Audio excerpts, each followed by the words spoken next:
Okay, ma'am. No issue. This call is now being recorded. Yes, sir. Okay, shall I start? Yes, sir. Okay. Okay, good afternoon to all of you. Yesterday we have seen that is a complex analysis, which is little bit complex. तो आज इसको हम थोड़ा simple करते हैं. कल के complex analysis को, कल के जो मैंने टॉपिक सिखाए थे वो आज यूज होने वाले हैं. ठीक है, I will revise that simultaneously जो आपको लगेगा. So let's start the today's lecture. And today we will see the very important topic कि जिसपे जनरली एक बिट एग्जामिनेशन में बनी जाता है.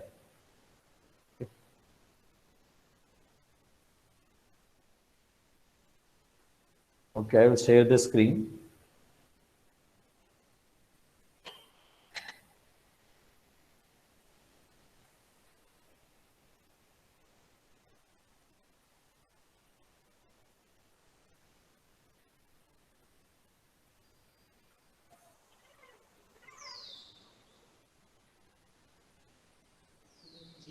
ओके, स्क्रीन विजिबल है?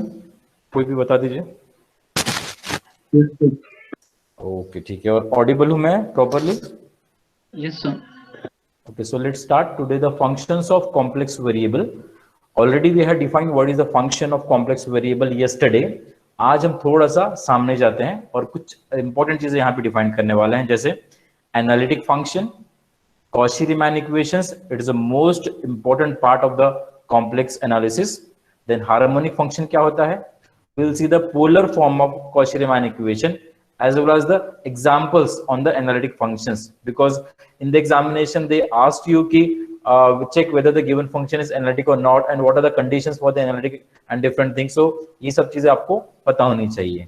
ठीक है. So moving further, we will start with the definition of analytic function. अब ये जो analytic function है, okay, ये जो शब्द है आपको बार बार मतलब यूज होने वाला है पूरे कॉम्प्लेक्स एनालिसिस में, स्टार्टिंग से लेकर एंडिंग तक. Analytic function. Okay, so what is it? We'll see. A single valued function f of z defined in a region R is said to be analytic or regular if it possesses a unique derivative at every point in the given region R.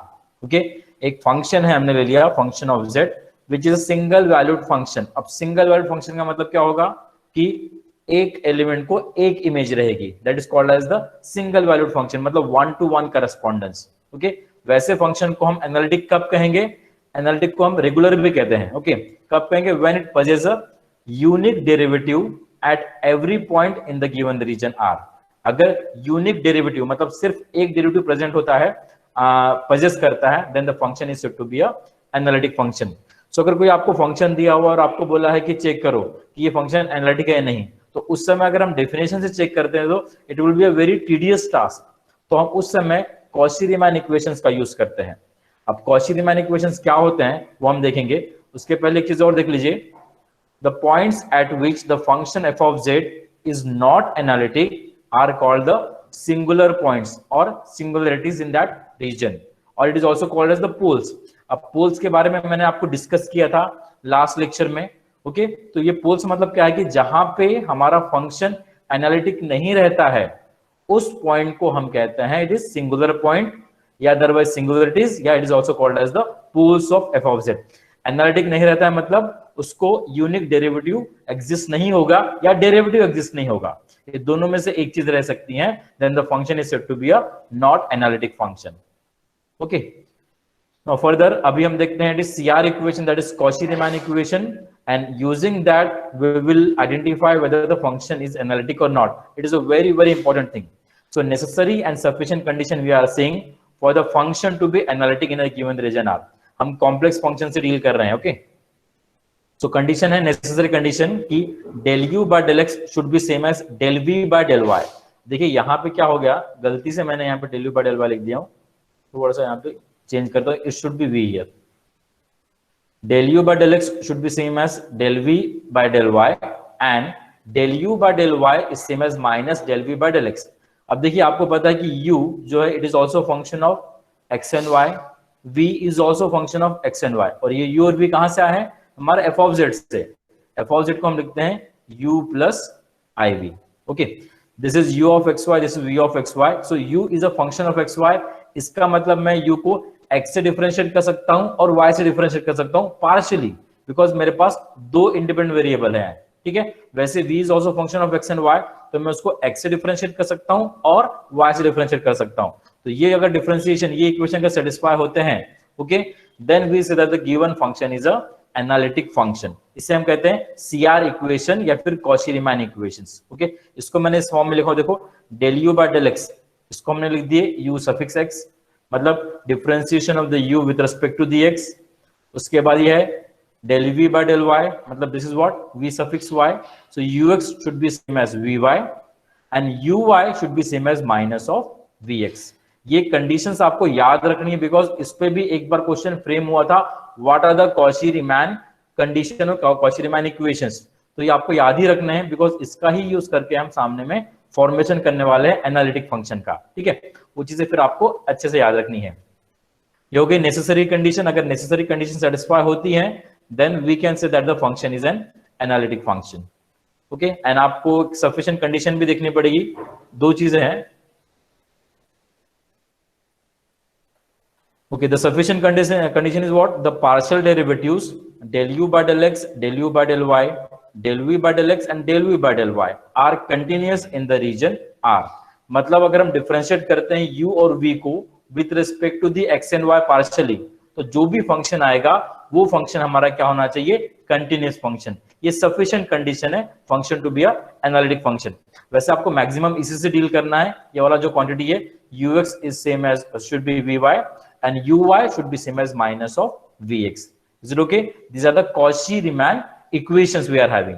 इसका ही use करने वाले हैं हम, और उसके बाद function को check करेंगे whether it is a analytic or not। और ये कार्टेशियन फॉर्म में है। आपको ऐसे ही फिर बाद में पोलर फॉर्म में भी कॉची-रीमान इक्वेशंस है, बट वो थोड़े से डिफरेंट है। आपको दोनों चीजें याद रखनी पड़ेगी, पोलर फॉर्म वाला भी और कार्टेशियन फॉर्म वाला भी, बिकॉज कुछ क्वेश्चंस ऐसे होते हैं जिसको हम पोलर फॉर्म से इजीली सॉल्व कर सकते हैं और कुछ को कार्टेशियन फॉर्म से, okay. So let's proceed further. अब हार्मोनिक फंक्शन क्या होता है उसको देख लेते हैं। डेफिनेशन है शॉर्ट सी, a function of two variable x and y I have taken, that is phi of xy, and it is having the continuous partial derivative। इसके derivatives exist हो रहे हैं, that is continuous है। and then the equation, if it this function of two variables satisfy this equation is known as a Laplace equation, then the we can say that the function phi of xy is a harmonic function। मतलब मैंने phi को दो बार x से differentiate किया, phi को दो बार y से differentiate किया, दोनों को एडिशन करके then equated to it is what, 0। अगर ये कंडीशन सेटिस्फाई होती है, then this function is said to be a analytic harmonic function, okay. एक एनालिटिक देखा हमने डेफिनेशन, ये दूसरा हमने डेफिनेशन कौन सा देखा, it is what, harmonic function वाला। हाँ, इसमें भी देखिए, जैसे अगर मैंने सपोज ये लिया, जैसे हमारे पास f ऑफ z होता है, f of z equals to u plus iv। अगर I suppose this function is a analytic function, और अगर फंक्शन एनालिटिक है तो उसका मतलब होता है कि u will B harmonic, v will B harmonic. ये एक थ्योरम है, ओके। अगर u हार्मोनिक है तो मैं कैसे लिख सकता हूं, u(x) plus u(y)y equals to 0। अगर मैं कह रहा हूं कि v इज हार्मोनिक, मतलब it is what, v(x)x plus v(y)y equals to 0, okay. अगर फंक्शन एनालिटिक रहता है, so then we can say that the u and v will be the harmonic functions। और हार्मोनिक का मतलब ये दो इक्वेशन सेटिस्फाई होंगे। These two equations are known as the Laplace equation, Laplace equation in Cartesian form। Clear? Now moving further,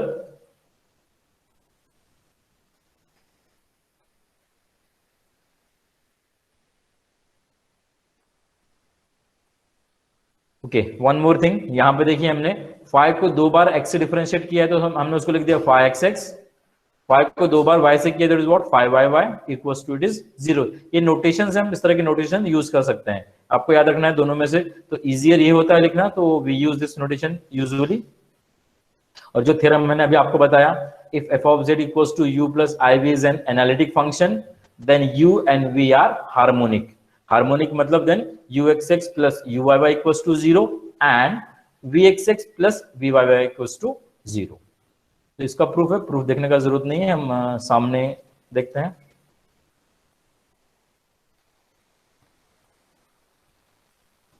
okay ये हमने देखा अभी हार्मोनिक फंक्शन, पहला हमने डिफाइन किया analytic function.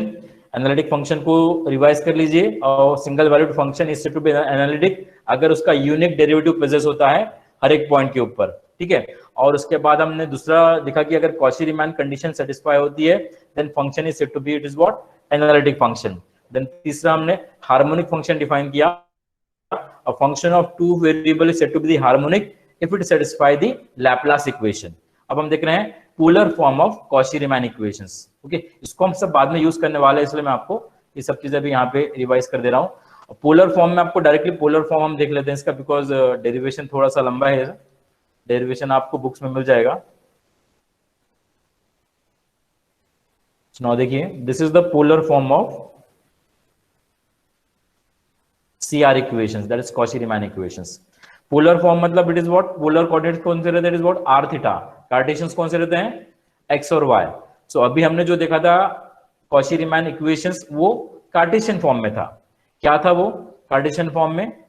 CR equation ux is same as what is it vy and uy होना चाहिए it is what minus of vx। ये हो गया हमारे CR इक्वेशन कार्टेशियन फॉर्म में, और ये है CR इक्वेशन पोलर फॉर्म में। क्या है? It is ur equals to 1 by r v theta, difference है दोनों में, okay.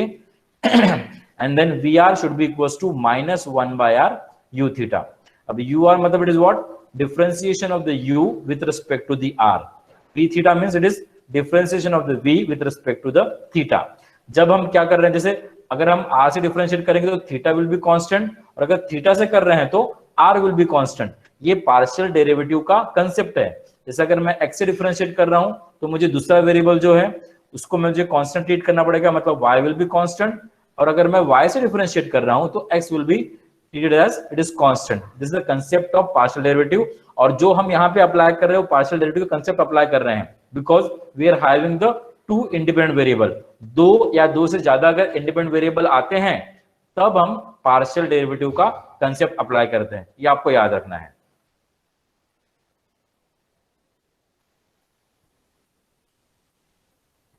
Now moving further, these are the Cauchy-Riemann equation in polar form। Now देखिए अभी मैंने आपको Laplace equation बताया था, Laplace equation in Cartesian form। So similarly Laplace equation we are having in the polar form। अब polar form में कैसा है?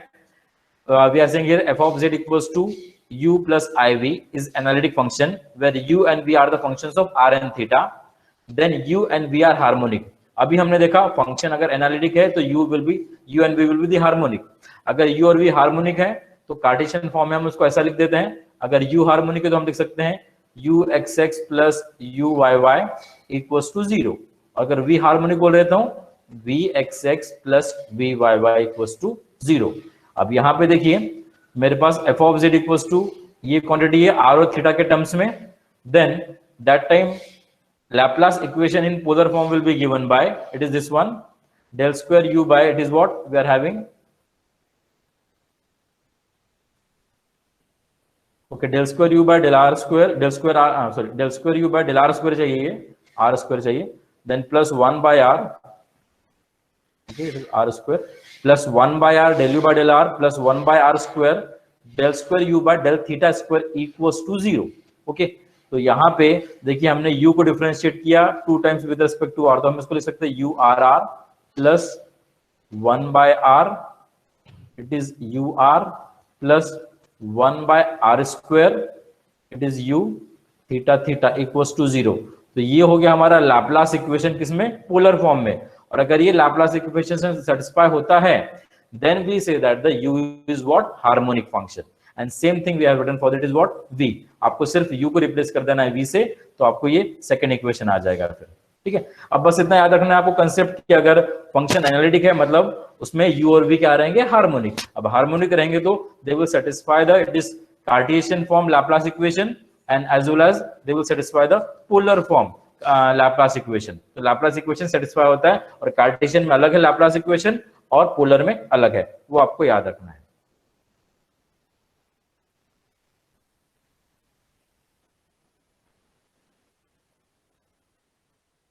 Now moving further, कुछ एग्जांपल्स देखते हैं, जैसे कि जहां पे हम चेक करेंगे कि weather the function is analytic और नॉट। जैसे भी एक सिंपल सा एग्जांपल लिया मैंने, f ऑफ z को ले लिया z क्या है हमारा? कॉम्प्लेक्स वेरिएबल, और z को हम कैसे लिखते हैं x प्लस आई वाई। तो जब भी अगर हम चेक कर रहे हैं कि फंक्शन एनालिटिक है या नहीं, तो उस समय हम कॉची रीमान इक्वेशंस का यूज करेंगे। अब कॉची रीमान इक्वेशन आपको पोलर फॉर्म में भी पता होने चाहिए और साथ ही साथ आपको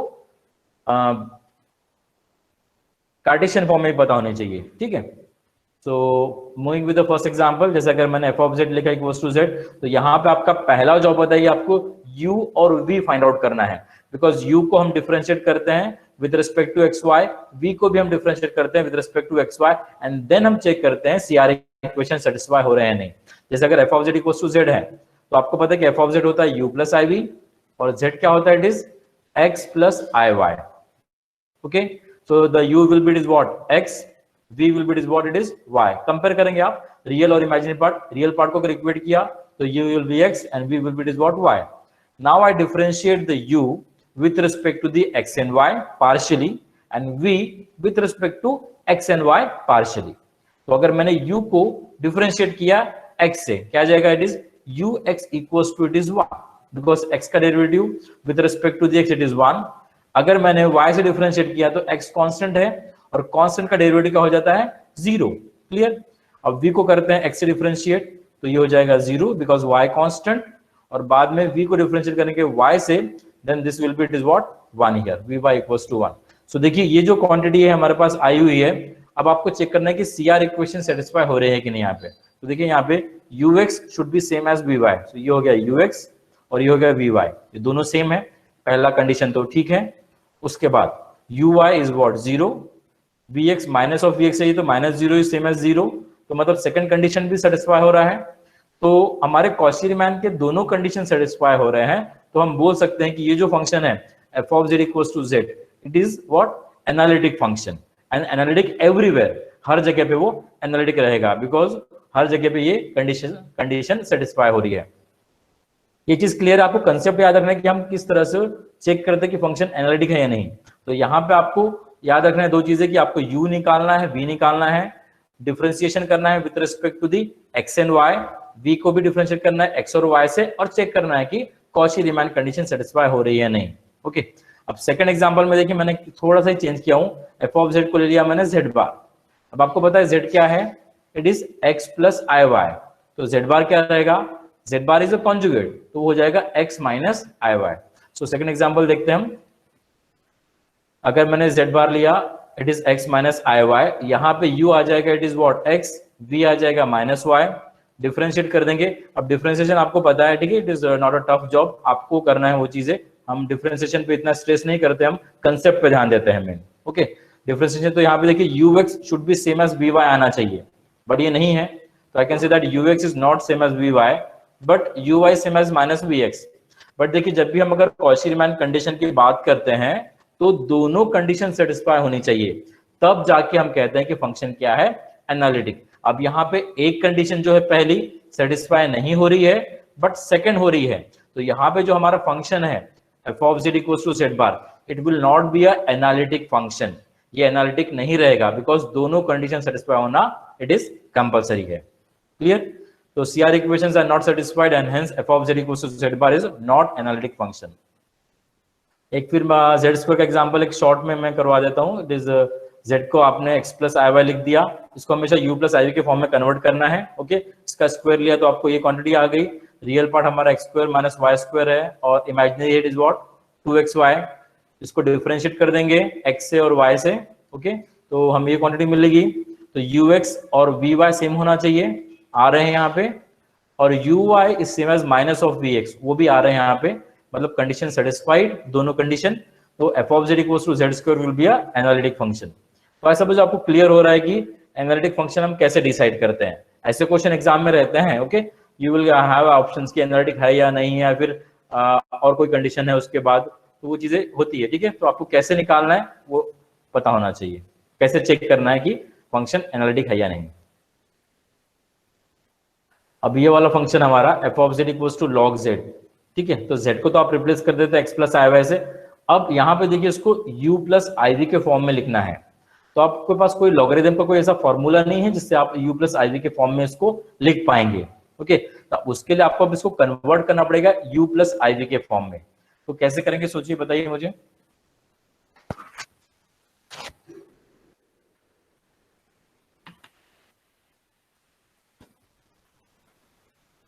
यस, कैसे करेंगे इसे? इसे हम क्या करेंगे, जब भी अगर इस तरह से कुछ आते हैं तो आपको हमेशा पोलर फॉर्म यूज करना है, ठीक है। पोलर फॉर्म में कन्वर्ट करने के बाद हम इसको इजीली सॉल्व कर सकते हैं। कैसे करते हैं देखिए, मैं x equal to put up कर दूंगा r cos theta, y equal to put up कर दूंगा r sin थीटा, जो मैंने कल के लेक्चर में बताया था। मैं अगर मुझे कार्टेशियन टू पोलर कन्वर्ट करना है तो मैं ये इक्वेशंस यूज करता हूं, और वहां पे मैं आपको बताया था कि r मतलब magnitude, that is nothing but under root of x square plus y square, और थीटा क्या होता है, tan inverse of y by x। Clear? तो यहाँ पे मैंने देखो x पुट अप कर दिया r cos theta, y put up कर दिया r sin theta. So I will have here then this quantity, r बाहर निकाल देंगे हम, cos theta plus i sin theta, Euler's theorem apply कीजिए, उसको लिख सकते हैं e raised to power i theta में।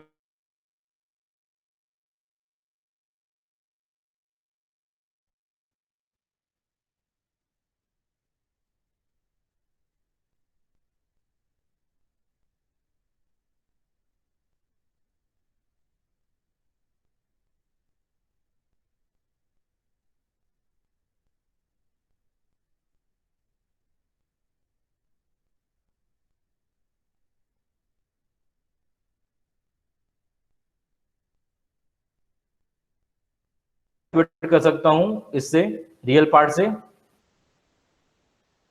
This will be a log r, then v है, that will be it is what, just theta, अगर हम compare करते हैं तो, ठीक है। या अदरवाइज आपके पास r यहां पे दिया हुआ है, it is under root of x square plus y square, और थीटा आपको दिया हुआ है, it is what, tan inverse of y by x। उसको आप यहां पे सब्स्टिट्यूट कर सकते हैं। तो मैंने r का वैल्यू यहां पे पुट अप कर दिया। अब ये अंडर रूट है तो हो जाएगा टू द पावर हाफ, और लॉगरिथम की प्रॉपर्टी अगर मैं अप्लाई करता हूं तो ये 1/2 यहां पे आ जाएगा, okay, and theta will be that here as it is, हमने जो लिखा है। तो यहाँ पे u आपका ये क्वांटिटी आ गई, v आपकी ये क्वांटिटी आ गई। आप अगर कंपेयर करते हैं रियल और इमेजिनरी पार्ट को, तो u will 1/2 log of x square plus y square, and v is tan inverse of y by x।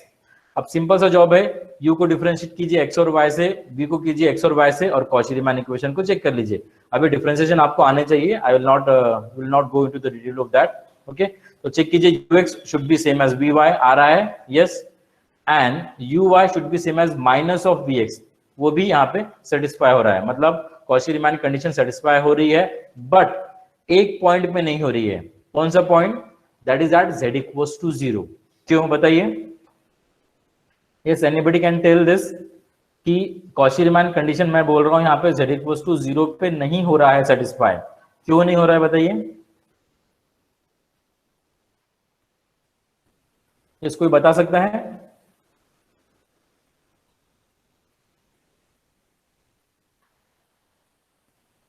Okay, z equals to 0 अगर मैं ले रहा हूं, इसका मतलब क्या हो गया? ठीक है, मैं इसको ऐसा लिख सकता हूं, z क्या होता है, x plus i Y. Zero को मैं ऐसा लिख सकता हूँ, 0 प्लस i0, मतलब x भी 0 और y भी 0 अगर मैंने कंपेयर किया तो, that is at origin, okay. तो x0 y0 अगर मैं यहाँ पुट अप करता हूँ, देखो x भी 0 y भी 0, मतलब it is 1/0, and 1/0 is nothing but that tends to infinity, it is not defined. Same यहाँ पे भी वही हो रहा है, मतलब अगर मैं 0 0 पुट अप करता हूं तो उस समय मेरे ये कॉची-रीमान इक्वेशंस सेटिस्फाई नहीं होते हैं। इसका मतलब कि CR इक्वेशन हमारे हैं वो सेटिस्फाई हो रहे हैं हर जगह पे except at z equals to 0, मतलब ओरिजिन छोड़कर। इसका मतलब ये होगा कि हमारा ये जो फंक्शन है f of z equals to it is log z, this will be the analytic function everywhere except at origin.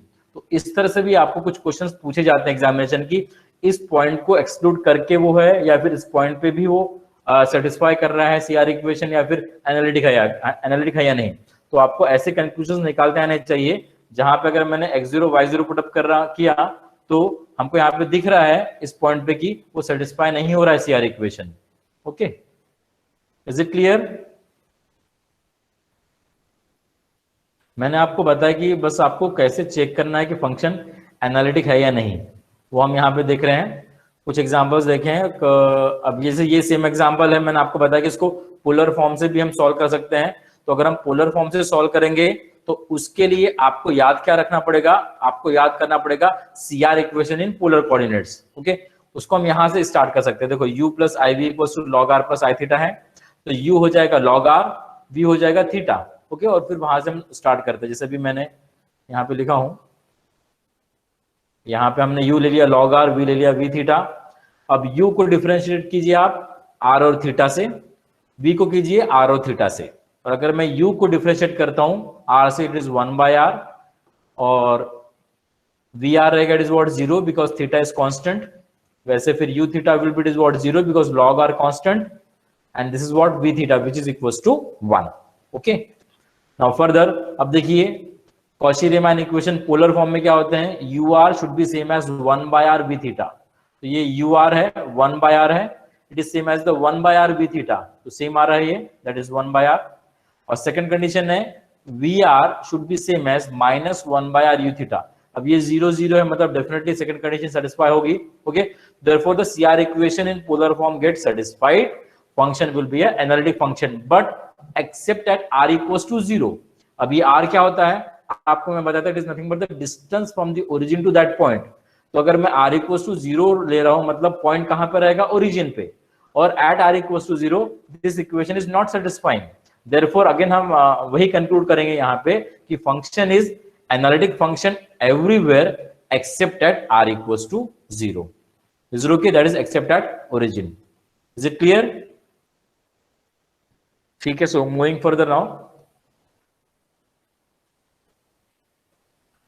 Now ये एक सिंपल सा एग्जांपल है, इसको तो आप देख सकते हैं इजीली, इसको मैं शॉर्ट में ही कर देता हूँ। आप इसमें डायरेक्टली देखो u प्लस आई वी के फॉर्म में दिया हुआ है, it is u, this is v। तो आपने यहाँ से u v निकाला, उनको डिफरेंशिएट किया और बाद में पोलर फॉर्म चेक किए, पोलर फॉर्म जो CR इक्वेशंस के वो चेक किए, सेटिस्फाई हो रहे हैं, इसका मतलब CR equation are satisfied everywhere except at again r equals to 0 because r denominator में है। अगर मैंने 0 पुट अप किया तो वो इन्फिनिटी को जाएगा, मतलब वहां पे नहीं सेटिस्फाई हो रहे हैं, बाकी हर जगह पे हो रहे हैं, मतलब function will be a analytic function everywhere except at r equals to 0। Okay, यहां तक किसी को डाउट है क्या?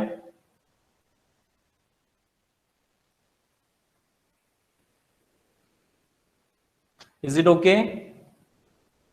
आप रिप्लाई कर सकते हैं। I will start with my second slide then.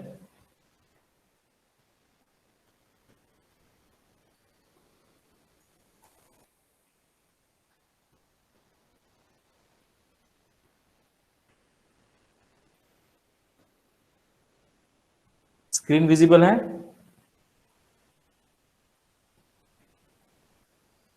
Yes sir.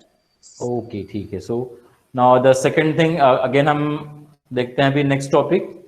It is a very very important, that is formation of analytic function f of z equals to u plus i v. इसमें आप बस concept पे ध्यान दीजिएगा कि हम इसको कैसे सॉल्व करते हैं और कैसे तुरंत निकालते हैं, because sometimes in the examination they will give you the analytic function, आपको u दिया रहेगा या अदरवाइज v दिया रहेगा, then you have to find out here the second conjugate for that. Okay, इनको हम कॉन्जुगेट फंक्शन भी कहते हैं, किसको, u और v को। जैसे अगर u आपको दिया हुआ है तो they will ask you find out the conjugate of u, that will be a v, और अगर v दिया हुआ है then conjugate of v will be is what, u, because f of z हम लिखते हैं u प्लस iv। ओके, अभी हम यहाँ पे देखेंगे formation of analytic function by the two methods. Okay, अब आपको जो मेथड अच्छी लगती है वो आप यूज कर सकते हैं और आसान लगती है, बट दोनों मेथड के दोनों अलग अलग फायदे हैं, वो आपको मैं बताऊंगा एट द एंड कि एक्चुअली हम कब कौन सा मेथड यूज करना चाहिए। ठीक है, वो इससे आपको इजियर हो जाएगा, फिर अदरवाइज कहीं कहीं पे टाइम लग जाता है फिर अगर हमने दूसरा मेथड यूज किया तो, बिकॉज उनमें कन्वर्ट करना पड़ता है फिर उसके बाद। सो मेथड 1 ये है एग्जैक्ट डिफरेंशियल इक्वेशन मेथड। आपने एग्जैक्ट डिफरेंशियल इक्वेशन ऑलरेडी देखा हुआ है, it is in the first year. ठीक है, वहां पे एग्जैक्ट डिफरेंशियल इक्वेशन का फॉर्मूला होता है, उसका यूज करके फिर हम सॉल्यूशन लिखते हैं। तो same thing we are using here then. Okay, उसको आपको याद रखना पड़ेगा, उसको रिवाइज कर दूंगा मैं। एंड देन सेकंड मेथड देखेंगे हम, Milne Thomson method. Okay, so we are starting, that is formation of analytic function f of z equals to u plus iv। अब फॉर्मेशन में हम यहाँ क्या करते हैं, आपको u दिया रहेगा तो आपको v फाइंड आउट करने बोलेगा, या v दिया रहेगा आपको u फाइंड आउट करने के लिए बोलेगा। ओके, तो ये दोनों में से एक चीज आपको गिवन रहेगी, दूसरी आपको निकालनी पड़ेगी, या sometimes they will give u and they will ask to you find out the function of z, मतलब सिर्फ फंक्शन ऑफ z निकालो, मुझे u v नहीं चाहिए, ठीक है।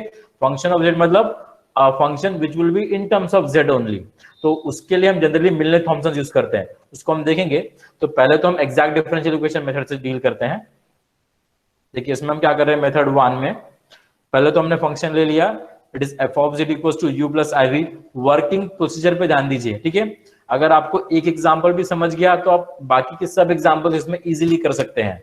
बस आपको चीजें ध्यान में रखनी पड़ेगी कि हम किस तरह से अप्रोच करते हैं प्रॉब्लम को सॉल्व करने के लिए।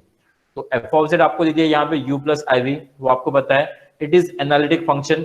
आपको मैं बोला हूं कि बार बार ये शब्द यूज होने वाला है एनालिटिक फंक्शन, इसको याद रखो क्या होता है। A single valued function possesses the unique derivative is called as analytic function, or a function which satisfy the CR equation is called as the analytic function.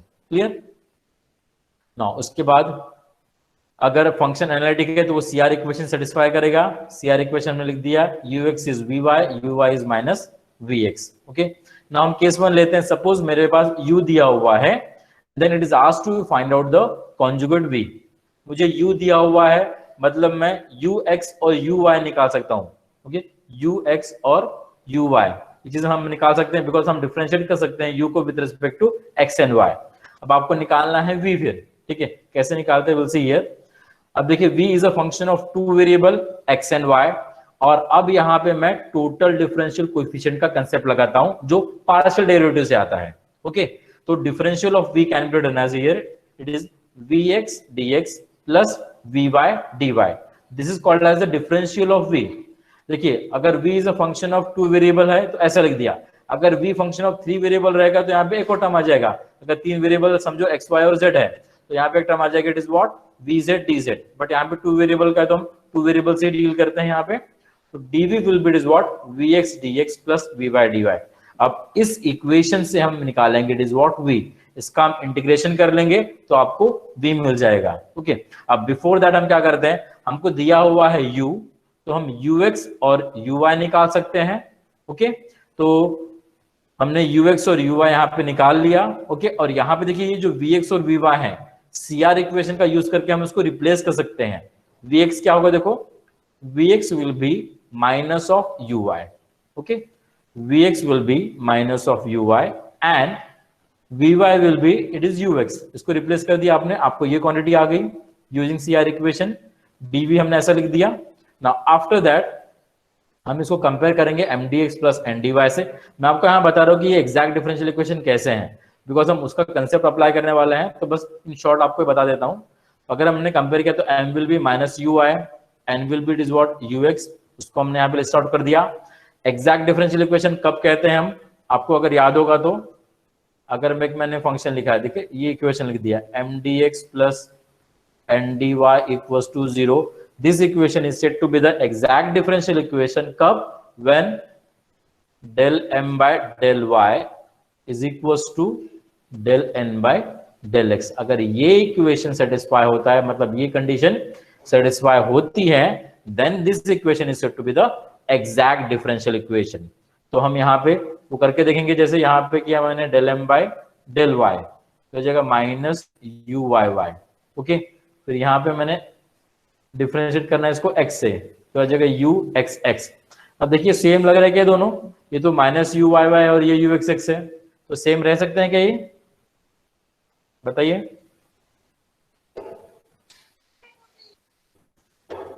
Same तो नहीं दिख रहा है हमको, बट ये सेम है। कैसे सेम है, देखो मैंने आपको थ्योरम बताया था कि हमारा अगर फंक्शन एनालिटिक है तो मतलब उस समय u और v क्या रहेंगे, हार्मोनिक रहेंगे। तो u अगर हार्मोनिक है तो मैं क्या लिख सकता हूं, it is uxx plus uyy equals to 0।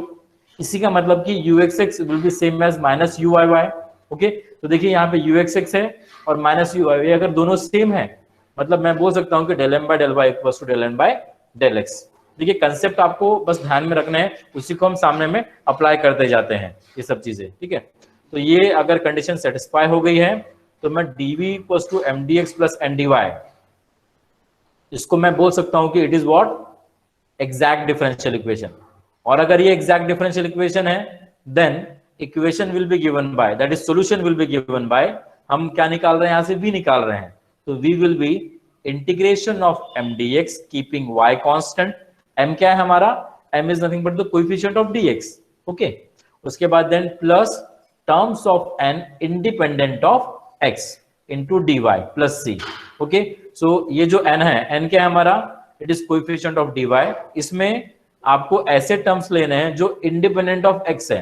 अब इंडिपेंडेंट ऑफ x है मतलब जिसमें x है वैसे टर्म्स हम छोड़ देंगे और जो कांस्टेंट है उसको हम यहाँ पे कंसीडर करेंगे। ओके, पहला इंटीग्रेशन आपको x से रखना है और दूसरा इंटीग्रेशन आपको y से करना है। ठीक है, this will be our v equals to integration of m dx keeping y constant plus it is integration of terms of n independent of it is x dy plus c।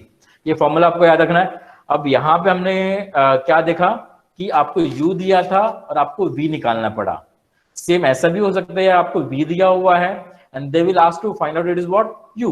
Okay, तब हम क्या करने वाले हैं, फिर differential of u लिखेंगे हम यहाँ पे, और v आपको दिया है तो vx और vy निकाल सकते हैं। CR इक्वेशन आप यूज कर लेंगे और वो एग्जैक्ट रहेगा।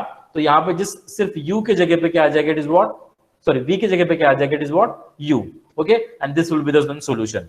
आपको कुछ भी नहीं करना है, ज्यादा चेंज नहीं रहता है, नियर अबाउट सेम ही है। उसको वैसे मैंने डिराइव करके बताया हूं सामने में।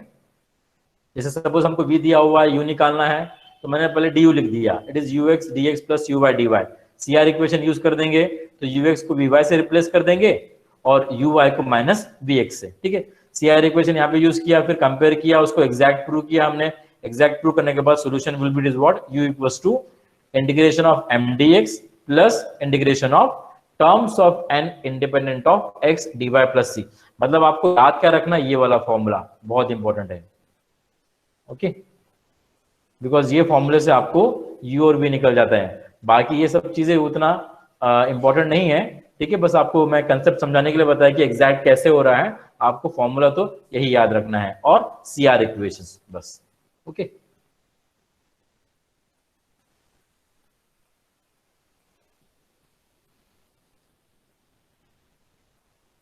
अभी हो गया हमारी पहली मेथड। ठीक है, अभी हम सेकंड मेथड देखते हैं। टाइम ठीक है, मेरे पास 15 मिनट टाइम है, हो जाएगा हमारा ये टॉपिक बिल्कुल आज ना। उसके बाद formation of analytic function, it is u plus iv Milne Thomson method से। अब देखिए ये मेथड कब यूज करनी है और एग्जैक्ट डिफरेंशियल मेथड कब यूज करनी है। ठीक है, इसमें डिफरेंस क्या होता है कि पिछला वाला मेथड कब यूज करना है, जैसे आपको u दिया हुआ है और v बोला फाइंड आउट करने के लिए, और v दिया हुआ है या अदरवाइज u फाइंड आउट करना है, तो आप पिछला मेथड यूज कीजिए, उससे आसानी से चीजें निकल जाती है। बट मिलने थॉमसन हम कब यूज करते हैं, अगर आपको पूछा हुआ है एग्जामिनेशन में या फिर क्वेश्चन में डायरेक्टली कि f ऑफ z निकालो, सिर्फ f ऑफ z मतलब फंक्शन ऑफ z निकालो, मतलब एनालिटिक फंक्शन निकालो which will be completely in terms of z, तब हम यूज करते हैं मिलने थॉमसन मेथड। ओके, हम उसको फंक्शन ऑफ z पहले निकालते हैं और उसके बाद उसको u और v के फॉर्म में लिखते हैं, तो वो थोड़ा लेंथी प्रोसीजर होता है u और v निकालने के लिए। बट अगर आपको फंक्शन ऑफ z बोला है तो ये मेथड आसान पड़ता है, पिछला वाला नहीं पड़ता है फिर।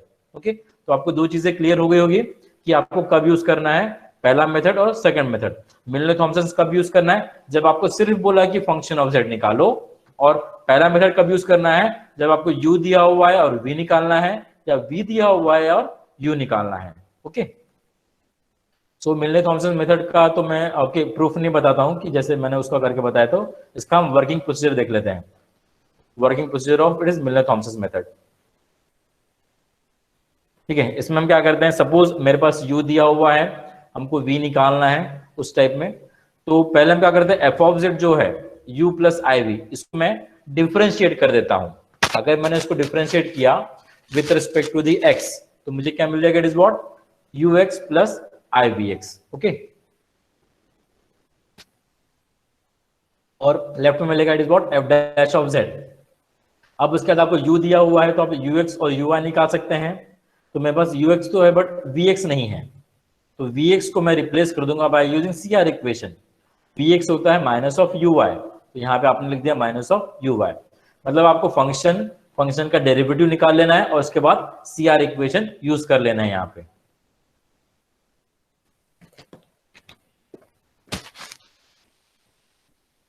ओके, अब ये निकालने के बाद आपको हमेशा y equals to 0 put up करना पड़ता है और x equals to z। Okay, तभी हम इसको अप्लाई कर सकते हैं मिलने थॉमसन मेथड यहाँ पे। ये हमेशा का प्रोसीजर है, याद रखना पड़ेगा आपको। डेरिवेशन मैं बताया हूँ ऐसे मैंने, बट लिया नहीं, आप इस प्रोसीजर को याद रखिए सिर्फ। ठीक है, तो अगर मैंने देखो y0 पुटअप कर दिया तो y की टर्म ही नहीं रहेगी, और x z पुटअप कर दिया, x अगर z पुटअप कर दिया तो ये कंप्लीट z के टर्म में हो जाएगा। ओके, अगर z के टर्म में हो गया तो मैं उसको फाई ऑफ z से डिनोट कर देता हूं। तो f dash of z equals to phi of z हुआ। इसको मैं इंटीग्रेट करूंगा अभी with respect to the z। If I do the integration I will have f of z equals to integration of phi of z dz plus c। Is okay, इसको आपने इसको integrate कर दिया, आपको ये चीज मिल गई। देन फर्दर जो आपको एक्चुअली निकालना था that we got here. After integrating we get the function of z only and then we put z equals to x plus iy and simplify to get u and v separately and we can form analytic function f of z equals to u plus iv।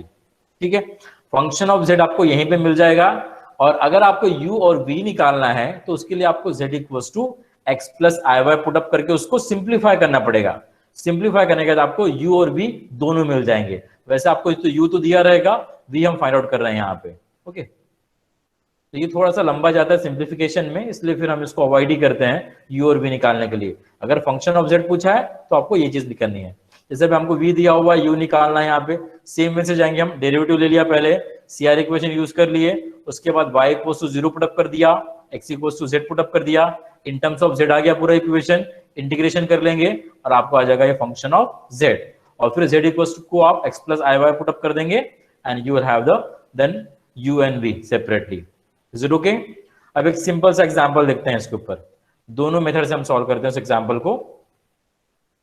अभी तक जितना सीखा हुआ है, ठीक है, वो मैं कंप्लीट इस एग्जांपल में भी समझाने वाला हूं, and this is a very very important. ठीक है, इसको ध्यान दीजिए अभी आप, बिकॉज एग्जामिनेशन में आपको जनरली एनालिटिक फंक्शन निकालने के लिए बोला जाता है और चेक करने के लिए बोला जाता है कि वेदर इट इज हार्मोनिक और not, whether it is satisfying the Laplace equation और नॉट, वो आपको फिर चेक करना पड़ता है। Now to show that, first of all देखो यहाँ पे हमको बोल रहा है कि हार्मोनिक शो करे करके। ठीक है, हार्मोनिक शो करना है मतलब क्या करना पड़ेगा हमको शो। देखिए यू हमको दिया है y cube minus 3x square y। बताइए अगर मुझे हार्मोनिक शो करवाना है तो मुझे क्या करना पड़ेगा? मुझे CR इक्वेशन सेटिस्फाइड करना पड़ेगा। नहीं, हार्मोनिक की बात कर रहा हूं मैं अभी, मैं एनालिटिक की बात नहीं कर रहा हूं। एनालिटिक अलग चीज है, हार्मोनिक अलग है। अगर CR इक्वेशन सेटिस्फाई होते तो फंक्शन को हम एनालिटिक कहते हैं, और अगर लैप्लास इक्वेशन सेटिस्फाई होता है तब हम उसे कहते हैं हार्मोनिक फंक्शन। जरूर के, अब लैप्लास इक्वेशन मतलब क्या? uxx plus uyy equals to 0, ये चीज है वो। अगर मुझे हार्मोनिक शो करना है मतलब लैप्लास इक्वेशन सेटिस्फाई करना है, और अगर मुझे एनालिटिक शो करना है तो मुझे CR इक्वेशन यूज करना है। इसको क्लियर रखो माइंड में, ठीक है? Yes sir.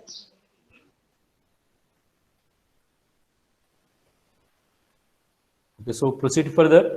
अब मुझे हार्मोनिक शो करना है तो u आपको दिया हुआ है, तो u को मैं 2 बार x से डिफरेंशिएट करूंगा, u को मैं 2 बार y से डिफरेंशिएट करूंगा, और uxx और uyy निकालेंगे। ठीक है, तो डिफरेंशिएशन इज सिंपल, वो आपको पता है, आ जाएगा। तो मेरे पास देखिए uxx ये आ रहा है -6y, uyy आ रहा है 6y। अब मैं इन दोनों का एडिशन करता हूं। अगर मैंने एडिशन किया तो -6y प्लस 6y 0 आ गया। ओके, अगर ये 0 आया इसका मतलब कि u is what? Harmonic, because ये लैप्लास इक्वेशन को सेटिस्फाई कर रहा है। Is it okay? और आपको मैं बताया कि फंक्शन अगर एनालिटिक है तो u और v हार्मोनिक रहना ही है। ओके, क्योंकि हमको यहाँ पे देखो क्या बोला हुआ है इस एग्जांपल में कि आपको v निकालना है करस्पॉन्डिंग एनालिटिक फंक्शन का। तो अगर फंक्शन एनालिटिक है तो डेफिनेटली u और v क्या रहेंगे? हार्मोनिक। अगर हार्मोनिक है मतलब ये कंडीशन सेटिस्फाई होनी ही चाहिए। ओके, नाउ फर्दर u हमारा हार्मोनिक हो गया यहाँ पे। अब हमको जो बोला है कि u दिया हुआ है, v निकालो आप। ठीक है, अभी हम एग्जैक्ट डिफरेंशियल इक्वेशन यहाँ पे यूज करते हैं। एग्जैक्ट डिफरेंशियल इक्वेशन में हम क्या करने वाले हैं? ओके, डायरेक्टली हमारे पास जो है v निकालना है तो हम डिफरेंशियल ऑफ v पहले लिख देंगे, dv equals to vx dx plus v by dy।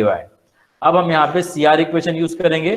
CR equation से vx को मैं रिप्लेस कर दूंगा uy से, और vy को रिप्लेस कर दूंगा ux से। यहाँ पे CR इक्वेशन आपको दिए हैं। ओके, वो होने के बाद देखिए आपने ux और uy निकाला हुआ है, ux आपने निकाला, ओके, और uy भी आपने निकाला हुआ है। वो क्वांटिटी हम यहाँ पे सब्स्टिट्यूट कर देंगे। ओके, और इसको मैं कंपेयर कर लूंगा m d x plus n d y से। ओके, तो m हो जाता है मेरा माइनस यू आई, n होता है it is what you x, और यू आई और यू एक्स आपने निकाला हुआ है तो आपने यहाँ पे सब्स्टिट्यूट कर दिया।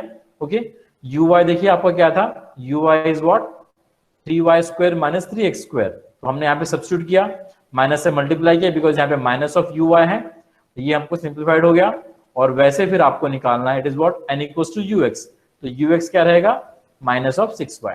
तो आपका मेन जॉब क्या रहता है कि आपको m और n निकालने पड़ते हैं, बिकॉज सॉल्यूशन निकालने के लिए आपको m और n का यूज है।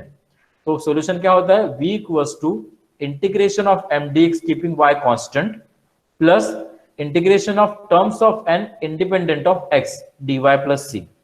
अब m को एज इट इज लिख देंगे और उसको x से इंटीग्रेट करेंगे, और सेकंड क्या इंटीग्रेशन में क्या बोल रहा है, terms of n independent of x, मतलब ऐसे टर्म्स लेने हैं जिसमें x नहीं है। मेरे पास n में एक ही टर्म है जिसमें x प्रेजेंट है, मतलब ऐसा कोई टर्म ही नहीं है मेरे पास जिसको मैं यहाँ पे लिख सकता हूँ, तो उसको हम जीरो कर देंगे। Integration of it will be out zero, zero D Y, M आपने लिख दिया, इंटीग्रेशन आपने कर दिया यहाँ पे, integration of x square is x cube by 3, Y square का Y cube by 3, 3 get cancelled. Okay, और मुझे फिर भी मिल जाएगा X cube minus 3x Y square. अब आप थोड़ा सा एक चीज ऑब्जर्व कीजिए, जब भी हम एनालिटिक फंक्शन निकालते हैं उस समय फंक्शन थोड़े से एनालॉगस रहते हैं। जैसे u क्या है, y cube minus 3x square y, तो v क्या रहेगा, it is x cube minus 3x square y, तो नियर अबाउट थोड़ा सा एनालॉगस रहता है। तो कभी कभी अगर आपका निकालने में गलती हुआ तो आप इससे भी थोड़ा सा वेरीफाई कर सकते हैं whether the function that we have found is correct और नॉट। सेम तो नहीं रहने वाला है, मतलब सिमिलरिटी रहेंगी उनके अंदर। ओके, तो ये हमने मेथड में देखो क्या किया, सिंपल सा चीज था कि पहले हार्मोनिक शो किया, ओके, और बाद में एग्जैक्ट डिफरेंशियल इक्वेशन का जो फॉर्मूला है उसको अप्लाई किया। उसके लिए आपको सिर्फ m और n निकालने थे, m और n हमने यहां से निकाल दिया डिफरेंशियल ऑफ v से। Okay, and we got the v। ये आप इसको 2 मिनट के मतलब 1 मिनट के अंदर इसको कर सकते हैं इजीली, इतना मतलब यहाँ पे मैंने सिस्टमेटिकली बताया हूँ, आप तुरंत एक रफ पेज में इसको तुरंत निकाल सकते हैं। ठीक है, तो ये वाला तो मेथड क्लियर है आपको। यहाँ पे आपको देखो u दिया था, v निकालना, तो ये मेथड इसके लिए सबसे बेस्ट है। ओके, अगर मैं इसको अभी मिलने थॉमसन से यूज करता हूँ तो उसमें मुझे पहले फंक्शन ऑफ z मिलेगा और उसके बाद फिर मुझे u और v निकालना पड़ेगा। तो मिलने थॉमसन से कैसे निकालते हैं, देखो we have f of z equals to u plus iv। Milne Thomson में हम क्या करते हैं, डिफरेंशिएट करते हैं। ओके, पहले तो अगर मैंने डिफरेंशिएट किया इसको हो जाएगा f dash of z equals to ux plus ivx zero के। उसके बाद अब मैं CR इक्वेशन यूज करूंगा और यहां से Vx को रिप्लेस कर दूंगा, बिकॉज मुझे Vx का वैल्यू नहीं पता है इसलिए। ओके, तो मैंने CR इक्वेशन से Vx को रिप्लेस किया bye minus of ui। Okay, अब ये होने के बाद हमेशा आपको क्या करना है, ओके, आपने ux और ui यहाँ पे डाल दिया और फिर आपको y इक्वल्स टू 0 और x इक्वल्स टू z आपको हमेशा पुटअप करना है यहाँ पे। और अगर मैंने यहाँ पे y इक्वल्स टू 0 पुटअप किया, this quantity will be completely 0। Okay, और यहाँ पे x equals to z put up कर रहा हूं मैं, this is 0, x equals to z put up कर दिया मैंने, तो मुझे मिल जाएगा it is what, minus i already बाहर है, माइनस 3z स्क्वायर जीरो के। अब इसको ये हो गया मेरा f डैश ऑफ z, इसको सिंप्लीफाई कर दिया हमने, देन यहाँ पे 3iz स्क्वायर, इसको अभी इंटीग्रेट कर देंगे। यहाँ पे हम क्या निकालते हैं, पहले फंक्शन ऑफ z, मतलब function in terms of z निकालते हैं और बाद में उसको u और v के फॉर्म में कन्वर्ट करते हैं by putting the z equals to x plus iy। Okay, तो f डैश ऑफ z हो गया मेरा 3iz स्क्वायर। ओके, तो अगर मैंने इंटीग्रेट कर दिया अभी यहाँ पे, ये 3i हो गया और integration will be about z cube by 3, जिसमें 3 कैंसिल हो गया, तो it is iz cube plus c with integrating constant we are having f of z equals to this quantity. So अगर आपको एग्जामिनेशन में डायरेक्टली फंक्शन ऑफ z पूछा हुआ है क्वेश्चन के अंदर, तो आपको मिलने थॉमसन यूज करना है। ओके, बिकॉज ये इजी होता है उसके लिए। अब देखिए, अब यहाँ पे बस u और v तो है नहीं, बट अगर मुझे u और v निकालना है तो उसके लिए मैं अभी z को रिप्लेस करूंगा। z को मैं रिप्लेस करूंगा किससे, x प्लस iy से। ओके, अब इसको सिंप्लीफाई करेंगे हम और इसको u प्लस iv के फॉर्म में लिखेंगे, सो दैट आपको u भी मिल जाएगा और v भी मिल जाएगा। u तो लेकिन आपको ऑलरेडी दिया हुआ है, तो आप यहाँ से आंसर को वेरीफाई कर सकते हैं कि आपने सच में v जो निकाला है वो सही है या नहीं। अगर आपका u बराबर है मतलब आपका v भी फिर बराबर होगा। Okay, okay, so I am having 2 minutes more, तो हो जाएगा हमारा कंप्लीट। इसको आपको क्यूब करना है। क्यूब के लिए आपको ये फॉर्मूला अप्लाई कर देना है। कौन सा फॉर्मूला होता है? a plus b whole cube. क्या होता है बताइए? a cube plus 3 a square b plus 3 ab square plus it is what? b cube. Okay, ये फॉर्मूला हम यहाँ पे अप्लाई करेंगे। तो आपको याद रखना है कि आई स्क्वायर, मैं आपको कल ही बताया था क्या होता है ये, -1, और आई क्यूब का मतलब आई स्क्वायर इंटू आई, तो आई स्क्वायर तो हो गया -1, तो हो जाएगा -i। तो इससे हम रिप्लेस करेंगे, ये दो क्वांटिटी का भी यूज करेंगे और बाद में फिर इसको सिंप्लीफाई कर देंगे।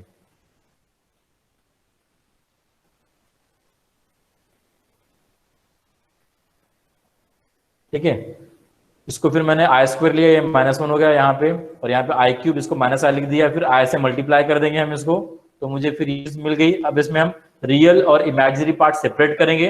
रियल पार्ट मतलब जिसमें आई प्रेजेंट नहीं है, और इमेजिनरी पार्ट मतलब जिसमें आई प्रेजेंट है। ओके, तो आई इन दोनों में प्रेजेंट है, तो इन दोनों को हमने यहाँ पे लिख दिया। ओके, एंड देन जिसमें आई प्रेजेंट नहीं उसको हमने यहाँ पे कलेक्ट कर लिया।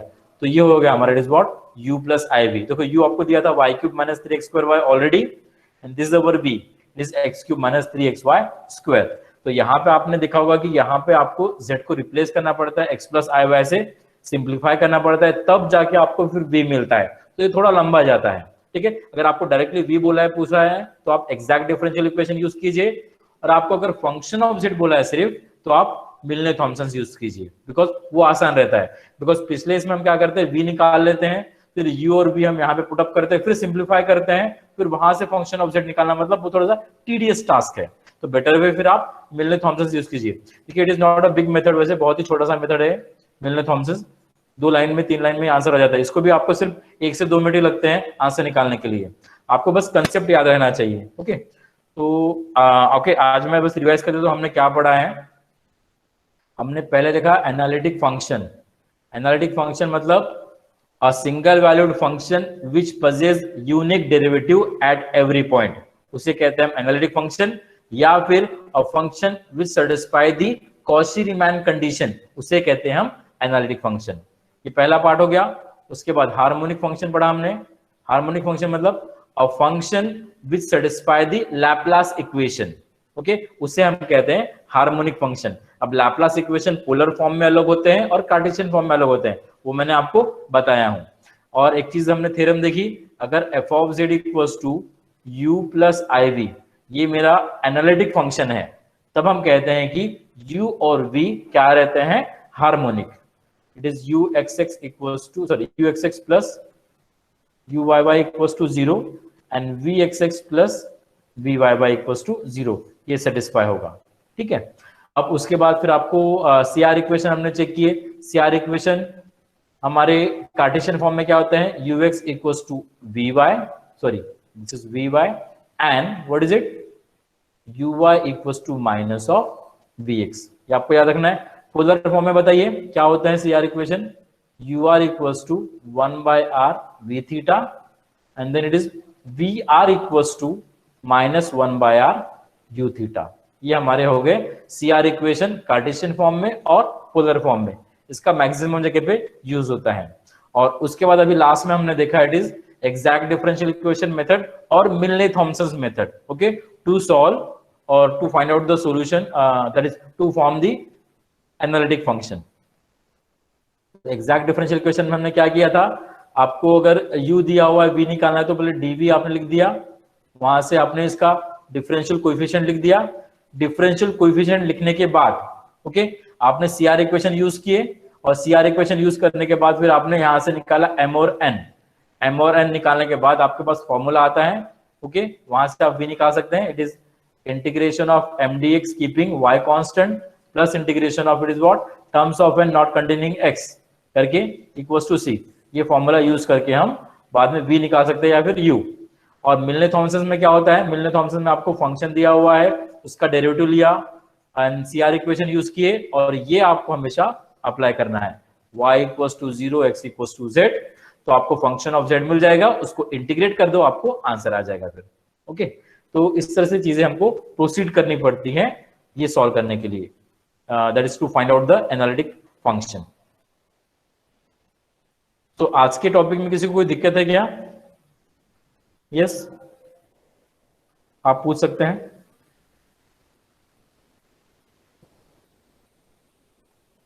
So I sum up this complete topic today because this is a very important concept that I have given you. ये जो recorded lecture है इसको आप दोबारा देख लीजिएगा अगर आपको दिक्कत है तो इसके अंदर.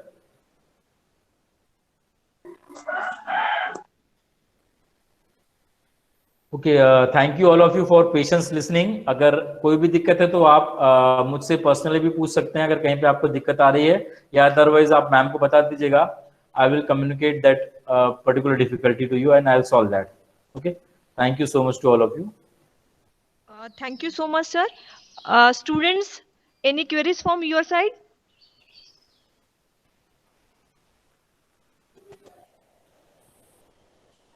I suppose all are very smart student and there is no question and no query. It's good.